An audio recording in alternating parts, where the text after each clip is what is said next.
উনি বলেছেন এটা গুরুত্ব অনেক বেশি।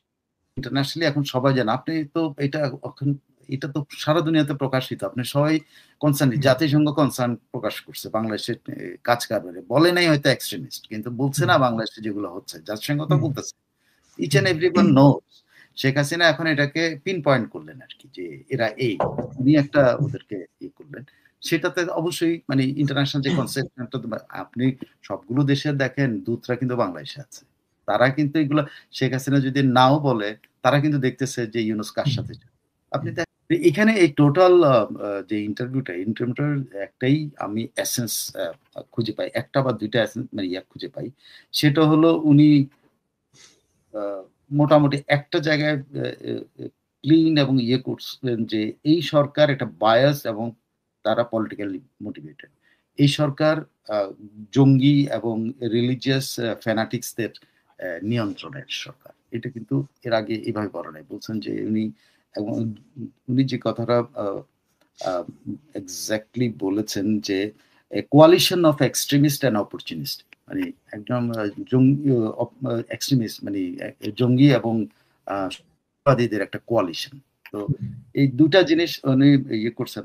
আর হলো এই প্রথম ইকোনমিক ডিস্ট্রেস নিয়ে কথা বলেছেন। বাংলাদেশি ইকোনমির যে খারাপ অবস্থা, খুবই খারাপ অবস্থা, এটা নিয়ে কথা বলেছেন। এই ইন্টারভিউটা অন্য ও সব ইন্টারভিউ তেমন কোনো আলাদা ইন্টারভিউ না। বাট এখানে একটা জিনিস আমি বলি যে এখানে উনি ডিটারমাইন্ড ওয়েতে এদেরকে জঙ্গি বলেছেন, এদেরকে কোয়ালিশন অফ অপরচুনিস্ট বলেছেন, এদেরকে এরা মানে এরা এদেরকে উনি ধরেন খামচে ধরা শব্দটা যদি বলেন, এটা কারা ধরে, এটা শকুন হিসাবে উনি শকুন খামচে ধরছে আমাদের কলিজা, রাষ্ট্রের কলিজা খামচে ধরছে এবং তিনি এই তো মানে মোটামুটি আপনি যদি এভাবে বিশ্লেষণ করতে যান তাইলে ওনার এখানে নতুনত্ব যেটা আছে সেটা হলো যে উনি এই সরকারের অধীনে নির্বাচনে যাবেন না। এটা একদম স্ট্রেট ফরওয়ার্ড। আরেকটা হলো আরেকটা বিষয় আবারও তুলতে চাই আর কি, জঙ্গি এবং ফ্যানাটিক মৌলবাদীদের কথা তিনি বলেছেন এই সরকার জঙ্গি দ্বারা পরিচালিত এবং মৌলবাদীদের নিয়ন্ত্রিত। এইটার কি প্রভাব আসলে? এটা তো একটা ইন্টারন্যাশনাল কাগজে অনলাইনে বা হলো এজেন্সিতে ইন্টারভিউ হলো, এটা অনেকেই পিক করবে। ইন্টারন্যাশনালি তো এমনি বাংলাদেশে এগুলো উনি বলেছেন এটা গুরুত্ব অনেক বেশি।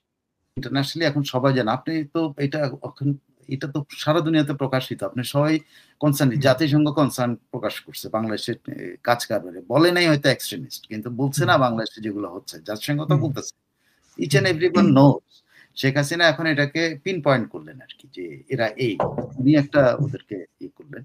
সেটাতে অবশ্যই মানে ইন্টারন্যাশনাল যে কনসেপ্ট আপনি সবগুলো দেশের দেখেন দূতরা কিন্তু বাংলাদেশে আছে। তারা কিন্তু এগুলা শেখ হাসিনা যদি নাও বলে তারা কিন্তু দেখতেছে যে ইউনূস কার সাথে যায়। আপনি দেখেন ইউরোপিয়ান দেশগুলো আগে কি পরিমাণ ইউনূসের কাছে দৌড়ায় যায় দেখা করছে।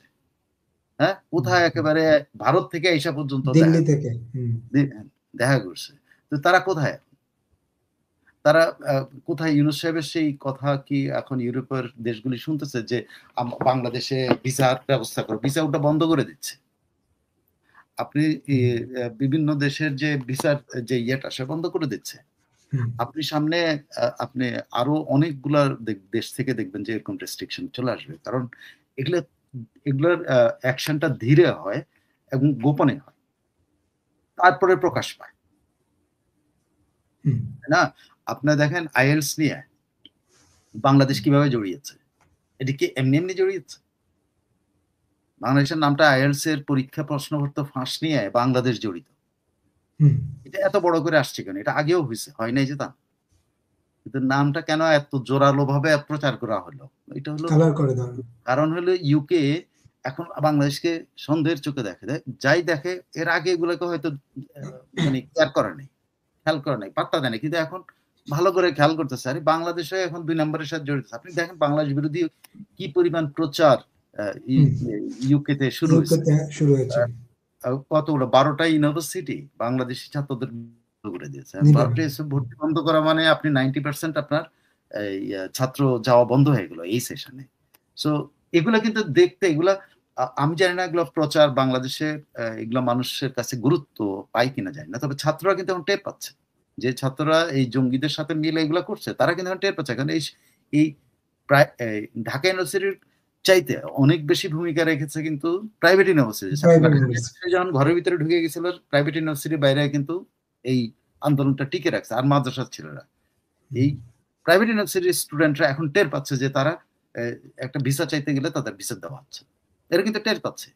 ওরা কিন্তু টের পাচ্ছে না তা না, কিন্তু হয়তো এটা প্রচার নেই, কিন্তু হয়তো মানুষের কাছে এটা নেই। কিন্তু ইউকেতে যে ভিসার ইয়ে হয়েছে এবং ইউরোপে আরেকটা বাংলাদেশ থেকে যে মাইগ্রেশনটা হয়, লেবার মাইগ্রেশন মানে অফিসিয়াল মাইগ্রেশন হয় ইউরোপে, সেটা অলমোস্ট স্টলড। এখন উল্টো ওনার আমলে উনি নিজে ওখান থেকে যায় কি বলছেন যে এখানে কিছু খারাপ লোক আছে, সেই খারাপ লোকগুলোর ফেরত দিবে। আর ইতালির কথা আপনার মনে আছে? ইতালির কথা, জি ইতালির কথা। হ্যাঁ, তো উনি এটা রোম শহরে গিয়ে এরকম একটা মন্তব্য করার পর আপনি বলেন তো, এরপরে উনি যখন বলছেন যে খারাপ লোক আছে, স্বীকার করে বাংলাদেশ কি মানে আপনি দেখেন নর্মাল কূটনীতির একটা নিয়ম, প্রথমে রিফিউজ করে। কি নিয়ে রিফিউজ করে? না এটা আমাদের ইয়ে না। আপনি যখন পুশিন করে তখন বাংলাদেশ কি বলে? আমাদের লোক না। কিন্তু এক পর্যায়ে স্বীকার করে নেয় যে হ্যাঁ না কিছু করেন নাই, এখন বাংলাদেশের ঠিকানা আছে, কি করবেন? কিন্তু প্রথমে কি বলে? আর উনি যে ওই শহরে বসা, যে রোম শহরে বাঙালিরা থাকে সেই শহরে বলছে এখানে কিছু খারাপ লোক আছে, এদেরকে ফেরত দিয়ে আবার নতুন কিছু ভালো লোক নিয়ে আসবে। এই খারাপ গুলো ঠিকই পাঠাবে, আর ভালো লোক যাইতে দিবে? মনে হয় কোনো ভালো লোক আদম ব্যবসা করবেন, ওনার প্রতিষ্ঠান দিয়ে উনি আদম ব্যবসার লাইসেন্স খুলছেন, কিন্তু এটাকে হবে না। ইউরোপের প্রত্যেকটা দেশে এটা খুব টাইট হয়ে গেছে বাংলাদেশের জন্য, অভিবাসীদের জন্য।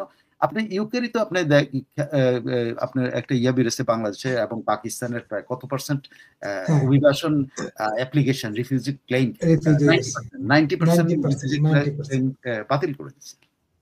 কেন? এটা কারণটা কিন্তু আপনি হয়তো আমরা চিৎকার করে বলতেছে না যে এই বাংলাদেশ তুমি আমাদের সাথে এরকম করতেছো কেন, কিন্তু ওদের নীতিপথ বদলায় দিচ্ছে তারা। এই জিনিসটা কিন্তু আমাদের স্টুডেন্টরা কিন্তু বুঝতেছে, স্টুডেন্টরা ঠিকই বুঝতেছে। এবং যারা ভিসা চায়, ইউরোপের ভিসা চায়, এই যে যত লাল বদর ইউরোপে বেড়াইতে যেত না, দেখেন গিয়া ওদের যদি ভিসা না থেকে থাকে এখন আর ভিসা পাবে না। ইউরোপে তো বেড়াইতে যেত, বেশিরভাগ লাল বদর তো ইউরোপে বেড়াইতে যাবে। এবং ওই সময় ওনারা ওই জঙ্গি অভ্যুত্থান ঘটায় কিন্তু ইউরোপে বেড়াইতে গেছে অনেকেই গেছে। এখন যাক না, এখন গেলে আর ভিসা দিবে না, ভিসা বন্ধ করে দিছে। লাল বদরের জন্য ভিসা বন্ধ, কিন্তু কারণ ওনাকে জঙ্গি হিসাবে কিন্তু এখন চিহ্নিত করতেছে, জঙ্গি সংশ্লিষ্টতা হিসেবে চিহ্নিত করতেছে। আপনি গেলে আপনারা জঙ্গি সংশ্লিষ্ট, কিন্তু যে লাল বদর গুলি এই যে এখানে সেখানে চিৎকার চেঁচামেচি করে বিভিন্ন টক শোতে গেছে, ওদেরকে বলেন না একটা ভিসা চাইতে যেতে, ওদেরকে চিহ্নিত করা হয়েছে ওরা হলো জঙ্গি বা জঙ্গি সহায়তাকারী।